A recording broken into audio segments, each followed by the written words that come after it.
All right, everybody. I think I finally have this whole screencast thing working, and I am super excited about it. I just pray to God this doesn't like fail, but all right. I'm going to start out by doing this long-awaited helmet. And I'm sorry if I'm way less enthusiastic than I usually would be because this has just been really frustrating, almost just demoralizing. But here is the beginning of the helmet, but I'm going to start you off at square one. I don't want you to start right there or start out someplace where you're not even there. So what I'm going to do is just Control A, delete it. Boom, it is gone. And I'm going to show you from the get-go how to get there. All right, we've got 3ds Max open. Hopefully you've been in this class enough that I've shown you a little bit of these tools. You're not too overwhelmed. You understand most of the layout, and you are ready to go. So to make that helmet, what I'm going to do is I'm going to go to the Create button, aquí, and then you have all these options right here. I'm going to stay into this geometry thing, and I'm also going to stay into standard primitives.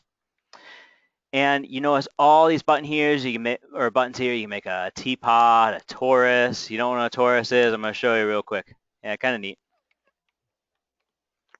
If it were flat, it'd be called an annulus. Let me undo it. All right.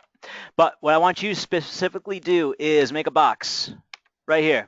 Click on box, and very easy. I'm just going to click, drag up. I already changed some settings for you, but this is how you got those segments. If by any weird chance yours were all 1, I'll show you from the beginning. This is probably what you'll see when you made it. 1, 1, 1. All right, that's not what you want. I'm going to change it. But the length, height, and width, that is something very specific for this helmet. They're all 50. Whoops.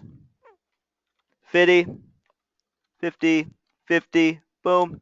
Leg segments, or length segments, width segments, and head segments are all 4. 4, 4, 4. Boom, good. All right, next, this box.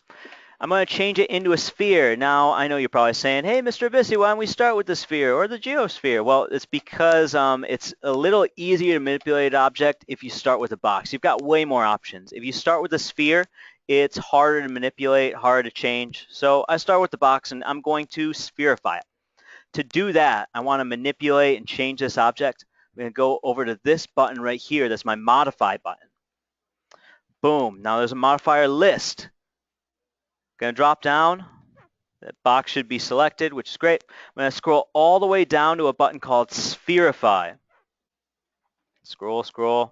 If I want to do a little faster, I'd just type SP, but here I am. Spherify, click on it, and my box is now a sphere. How neat is that? That's pretty neat. So next, I'm going to do some changes to this. You can kind of see that this sphere right here has a pivot point, the X, Y, and Z coordinates, which is a pretty neat, really helpful thing. But I want to manipulate everything from dead center. I don't want to manipulate everything from the bottom. That makes a pain in the butt. So what I'm going to do is I'm going to change my pivot point. To do that, I click over here. There's this button right here called Hierarchy.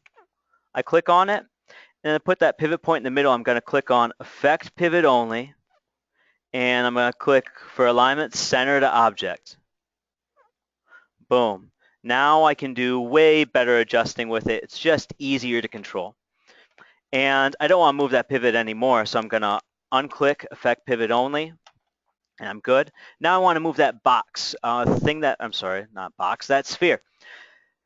To make this more helpful, I'm going to have this plane, the whole XY coordinate system, go dead center on it. To do that, I'm in Move, but I'm going to move the pivot point into the center. To do that, going down here at the XYZ, I'm going to change that to 0, 0, 0. Boom, dead center. Nice. I got my XY plane going through it. It's way easier to manipulate. Next, I'll click on one of these. So I'm looking at it dead on. And obviously a ball is not a helmet. What I'm going to do is I want this to be like a half shell. So I'm going to get rid of the whole bottom part. Now, bear with me on this. I know this sounds stupid and seems confusing, but right now the sphere is not editable. You can't change it. It's just going to remain a sphere. So what I want to do is go to this polygon modeling, and I want to convert it to a poly. I know you think it's already a poly, but like this makes it so 3ds Max can change it. I click on that, and you notice all these extra options became available to me. Don't be overwhelmed by them. Most of them you have no business dealing with, or you don't need to deal with. I'll teach you later, but for right now, just ignore them. Next, what I'm going to do is I'm going to select all these vertices just to delete this bottom half. And hopefully you remember from geometry, I click here under vertex. And hopefully you remember from your geometry, a vertex is a spot where two edges connect. That entire surface would be considered a plane.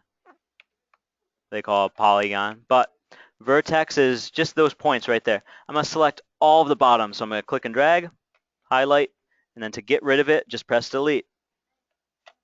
That was easy. Now I got my half shell. Perfect. Next, the dome shape, not really digging it. I want it to go up a little bit. I'm going to kind of curve it, make it a little more egg-shaped. Now, vertices, to do that, first of all, under vertex, you don't have to follow along on this part right here. I'm going to undo it, but if I click on one of these vertices and pull it up, you notice it makes a spike. That's pretty neat. And I can do that all over the place, but I don't want to do that. I want to pull up the entire helmet. I want to keep it kind of round. So guys, press Control Z to undo it. And then right here is the soft selection. And if you look at that little image right there with a point versus a bunch of points going up, that's what soft selection does. I'm going to click on soft selection, and now I'm going to change this fall off. I'm going to make it 30. I don't know why I just did that. What are you doing? Close. 3DS. Oh, you better not shut down on me. Okay. Whew, don't die on me. All right. I'm going to click on soft. Re-highlight the box. Under soft, I'm going to change the fall off to 30. 30, 30. 3, 0. Enter. Boom. And now you'll see when I move that vertex, move button, I'm going to click on the vertex, move it up. You can see it moves everything. That's a soft selection. Boom. Now this helmet's kind of pointy. What I'm going to do next is smooth it out, and then I'm going to end this tutorial. To do that, let me stop the soft selection. I'm going to unclick it. And then to highlight all of these, there's a bunch of ways I can do it. The easiest way is press Control A. Boom, they're all highlighted. And then to smooth it out, I go to Subdivision, and Mesh Smooth. Click it. Awesome. Nice rounded helmet. You are just starting out to be a 3DS master. End of this tutorial. Hope you enjoy the next one. It's going to build off this one. Where is my meeting? Hang on.